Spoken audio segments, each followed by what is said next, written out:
ఇతని పేరు ఆనందరావు. తన భార్య కూతురుతో ఈ అపార్ట్మెంట్స్ లోనే ఉంటాడు. పిల్లలతో పిల్లాడిలా ఎలా కలిసిపోతాడో అలాగే ఆడాలతో కలిసిపోతాడు. ఒడియాలు అలా వయ్యారంగా స్పూన్తో పెడితే పొద్దుపోద్దండి. అలా కాదండి, ఆ స్పూన్ అవతల పడేయండి. ఇలా తెలుగింటి అమ్మాయిలా చక్కగా పెట్టాలన్నమాట.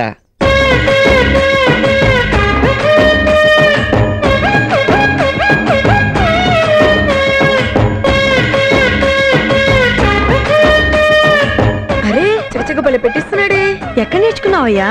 వదిన నేర్పిందా? చెప్పా కదమ్మా, మా ఆవిడ కోటీశ్వరాలు బిడ్డ. నా అదృష్టం బాగుండి వాళ్ళ ఇంట్లో వాళ్ళని ఎదిరించి నన్ను లవ్ చేసి పెళ్లి చేసుకుందనమాట. గొప్పింటి బిడ్డ, అపురూపంగా పెరిగింది. ఈ పనులేం చేతగా అవుతానికి. అంత గొప్ప పెళ్ళం దొరకడమే నా అదృష్టం. అందుకే ఈ ఇంటి పని వంట పని అన్ని నేనే చూసుకుంటా. మా ఆవిడ ఫోను. డార్లింగ్, స్టవ్ మీద వెండి నువ్వు దించొద్దు. 1 minute, నేను వచ్చేస్తున్నాగా. పదమ్మా, నువ్వు కూడా మమ్మీతో పాటు స్నానం చేద్దు గాని. వస్తానండి. పెళ్ళాన్ని మహారాణిలా చూసుకుంటున్నాడు.